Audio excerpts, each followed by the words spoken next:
From the station working for you, this is WRTV News at 7, streaming now. Tonight, a closer look at how Metro Police are using body cameras while patrolling the streets of Indianapolis. Thank you for joining us. I'm Amanda Starantino. And I'm Mark Mullins. This is the view from a Metro Police body-worn camera that we're showing you. Our Rafael Sanchez got a chance to strap one on. The cameras are part of the officer's uniform. 77 Metro Police officers have already been given their camera on the city's east side. The camera's on and off function can be controlled by the officers, but during major moments like drawing a weapon, the system turns on automatically. There will be limitations to what you can see. The farther the camera is from you, the more you will see on the scene. It does not provide a 360-degree view, but as one woman told us, in a world of he said, she said, there will now be something to see if needed. There's something to be said for seeing things with your own eyes versus what someone has told you. And when there's a miscommunication or there is doubt as to what has occurred, that you can see that. Metro Police expect all officers to have body-worn cameras by Thanksgiving. New at 7, a group of Indiana lawmakers have a new objective for justice in 2021. Today, the Indiana Black Legislative Caucus announced their justice reform agenda for next year. The agenda covers 5 pillars. That's saving lives, holding accountability, empowering communities, changing culture, and improving transparency. The agenda was put together after IBLC members held a series of statewide virtual town halls after the recent violence in Indianapolis during protests against police brutality. The legislators, however, say their goal is not to make police the enemy of the community.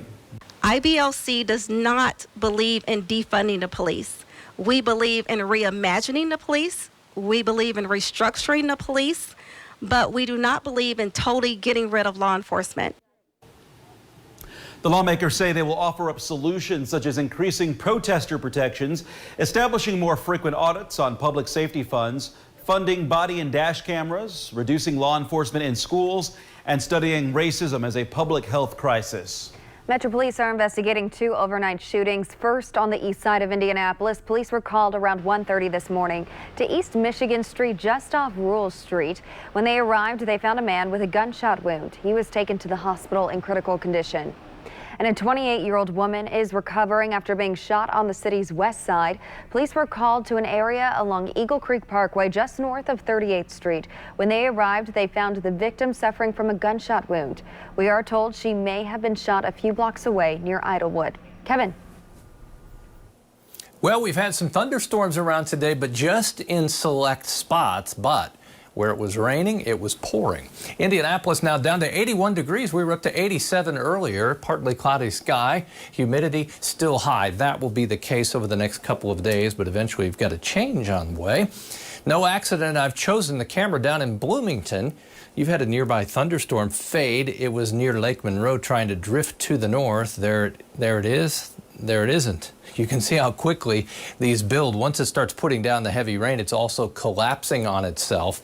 We've seen additional thunderstorms build around those areas. So that's what will happen for the next few hours. Even overnight, we could have a shower or thunderstorm in the southern portion of the state, closer to the spark for thunderstorm development, a stationary boundary. 79 in Greencastle, Bloomington at 80 now. It was in the upper 80s in Bedford before you had your 1 to almost 2 inches of rain in the western half of the county.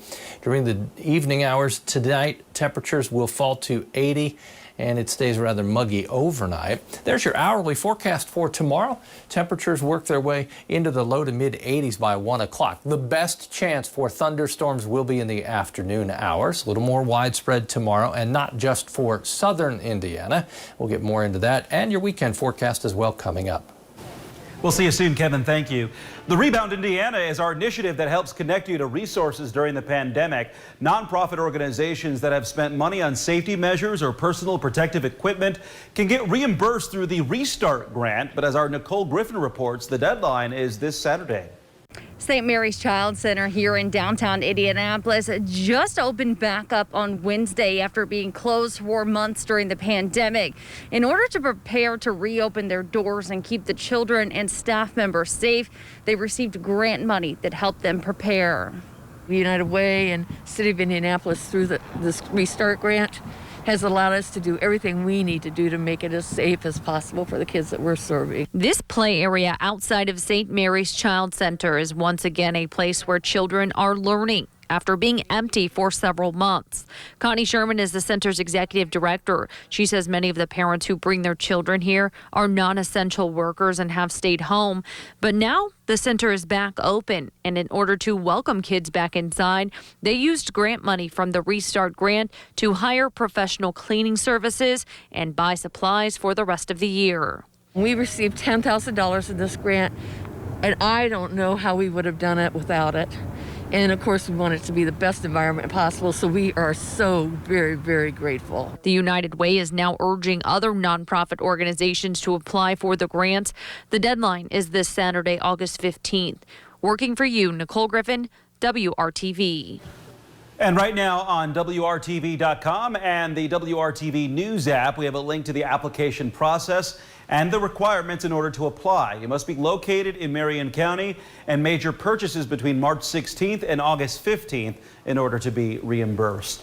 New claims for unemployment are still high, but they continue to fall. In Indiana, just over 10,000 Hoosiers filed for unemployment last week.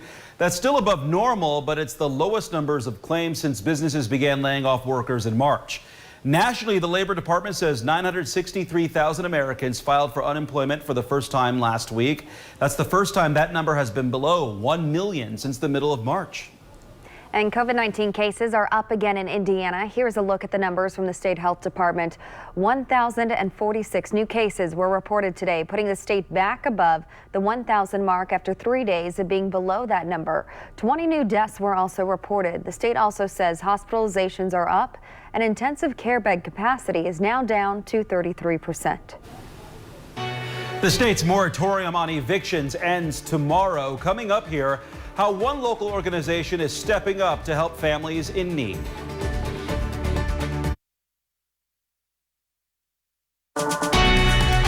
From the station working for you, this is WRTV News at 7, streaming now. Governor Holcomb has confirmed he will not extend the eviction moratorium again like he did earlier this summer. It will now end tomorrow, and that means landlords may begin the eviction process for tenants who have been unable to pay their rent due to COVID-19. Our Megan Singh-Torum found out how this impacts families and how some organizations are stepping up to help. Really just super stressful thinking about, what now? Many Hoosiers, like this woman who asked not to be identified, are finding themselves in a tough spot. The pandemic leaving them without a job or with a reduced income. With my reduction to 50% of my income, it has been significantly different. She's not alone. It's heartbreaking. It's absolutely heartbreaking. Bill Bickle is the program director at Holy Family Shelter. He says they've seen an increased need due to the pandemic, and it's expected to increase even more after the eviction moratorium is lifted on Friday. The moratorium itself has held off a number of families that otherwise would have become literally homeless on the street. The shelter itself is already at capacity, so they're working to place families in extended stay hotels and provide them with everything they need to get by. Meanwhile, families are making cuts in their budget, saying the ability to pay rent is most important. You want to know that you have a safe home to be in, and you can count on that, and your family can count on that. Many organizations, churches, and shelters like this are stepping up to also help negotiate payment plans between families and landlords to prevent evictions and keep people in their homes, especially once the eviction moratorium is lifted. I think the need for families regarding these services is going to be cataclysmic. One woman's advice to others in her position: do a lot of research and make a lot of phone calls, and there are people willing to help. It's just finding the right one. Working for you, Megan Singh-Torum, RTV6. And the governor is directing people to the state's rental assistance program. He says $40 million was added to it last week.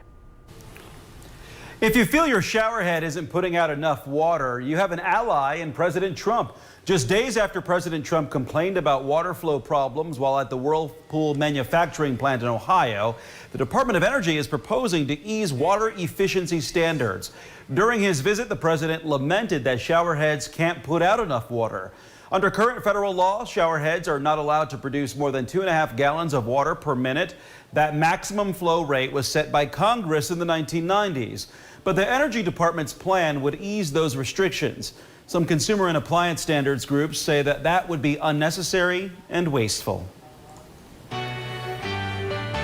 And Mark, thunderstorms putting out a lot of water down in Lawrence County around Bedford just a little while ago. Temperature trend tomorrow into the 80s. What changes as we go to the weekend? We've got those details as well.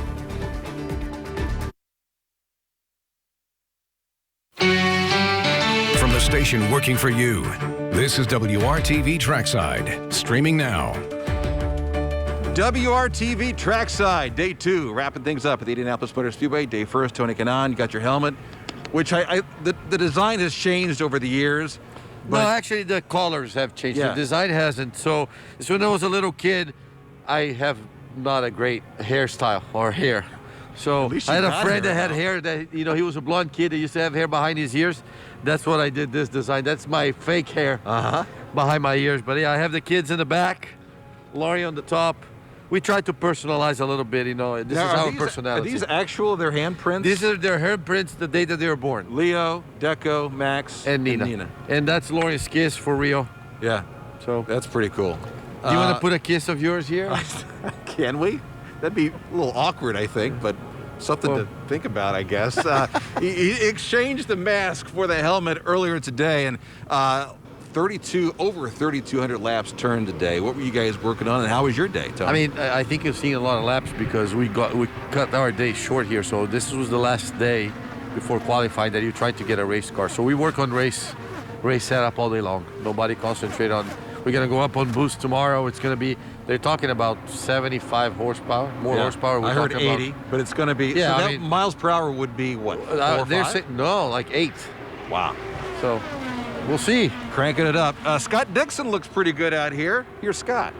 I thought when we'd done some preseason testing, it manipulated the car a little bit differently, but today it seems to be, and yesterday seems more back to normal where the front kind of washes out. So it's working normal and perfect, and it's going to be a difficult race to definitely complete passes, though. And Dixie led the quick 6, 226.1. He just seems like he's all quiet about this and understated, and it's just like... That's Dixon, man. I mean, and obviously, with all the success he had in his career in IndyCar, I'm actually amazed he hasn't won more than 3 Indy 500s. He's won one? Yeah, it's crazy. So I don't know. I have a feeling this year that he's always a tough competitor here, but this year he's in a row, so he's going to be very, really, really hard to beat here. Did have an incident today just before 5 o'clock. It was Fernando Alonso, the 2-time world champion, going low through turn 4. Back end comes around, and that's all you can do. Got very lucky that the car didn't hit that attenuator at and the it was at the entrance end of the day, so he had the whole day actually to prep himself. So it wasn't that, like, if it happened in the morning, he would lose all day. Wrapping up day 2. Turning up the boost. These guys are really going to go quick on Fast Friday. Fast Friday. For Tony Kanaan, I'm Dave First. Have a great night. Go Pacers, actually. That's right. Go Pacers, boom, baby. We'll talk about the forecast here over the next couple of days and what changes. There's been some booming in Lawrence County with thunderstorms down there. Overall, though, if you look at the next 3 days, our rain chances will be low, no greater than about 40%. But each day through Sunday we'll have that chance. 80s next 4 days across central Indiana, and then noticeably cooler and less humid next week. That's what we're looking forward to. There's your average high, 84, and then you see where we're headed. We're going into the 70s early next week. That's a trend that will also drag our low temperatures into the 50s.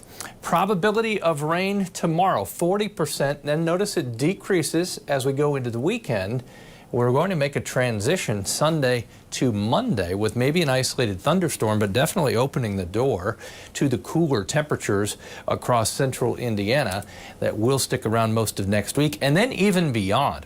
Okay, humidity levels, they're noticeable now. They'll still be very high. It'll be very humid tomorrow, Saturday, and most of Sunday. It'll start to fall later in the day Sunday. Then it'll bottom out Monday, Tuesday, and Wednesday. Very comfortable conditions, and that's what starts to allow the temperature to really stretch out from morning low to afternoon high when the air is dry like that. As you look at the rain down to the south of Sullivan, near Vincennes as well. Some showers, Bedford and Seymour areas, but the heaviest rain right now has come to an end. I do think we'll see these pop-up showers and thunder showers, especially in the southern third of the state, south of a Terre Haute to Bloomington and Seymour line. 84 tomorrow, 40% chance we'll see some thunderstorms to end the work week. As we step into the weekend, 86 Saturday, warmest day within the forecast. Temperature will cool just a bit on Sunday. We'll start to see the humidity drop as we get to the second half of the weekend and then really change early next week. Forecast for tomorrow, planning forecast in the southern portion of the state could have a morning shower first thing, then by noon, temperature of about 78, the afternoon high right back in the mid-80s. Notice tomorrow, the coverage not great for any thunderstorms, just kind of hit and miss, maybe a little higher to the east and southeast. There are your temperatures across the state. Here's a 7-day forecast. First 3 days, we'll lay it out there for you. Temperatures are warmest Saturday. Our rain chances after that diminish as we go into early next week, and temperatures will be in the 50s for lows, highs in the upper 70s for highs. We'll be back right after this.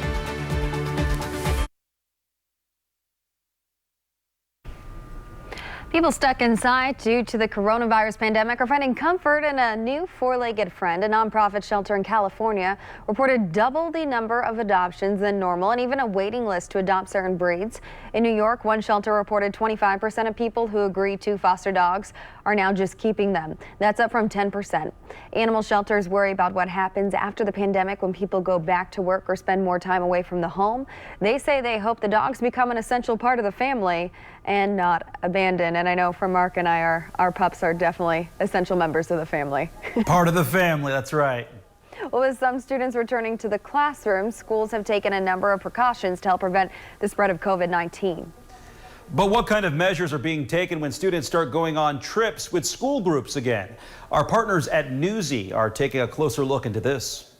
As the school year starts, you might be wondering about the risks of getting sick with COVID-19. We asked the experts, what's the risk of a field trip? Their take, the risk of contracting COVID-19 from a field trip is high risk. Any travel increases your risk.